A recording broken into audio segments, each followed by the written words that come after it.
கோப்பம் மச்சி அதெல்லாம் பார்த்துட்டு வேண்டிய மச்சி நிறைய மூமெண்ட்ஸ் இருக்குது இதெல்லாம் பார்த்து எல்லாம் சான்ஸ் ஆயிடுவாங்க ஏய் பச்சா அவன் உட்காந்துருக்கான் சொல்லிடா அப்படி பாருங்க சத்தியமாக பிடிக்கல போட்டுருக்காண்டா அவனுக்கு அப்படி ஒரு சொல்லிடா அதுதான் பாச்சு எனக்கு தெரிஞ்சது பாது அப்படியா தெரிஞ்சுங்களா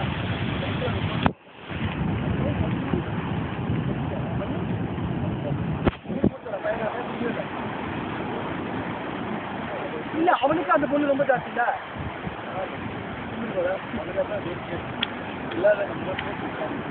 இதுல இல்லை போயிட்டு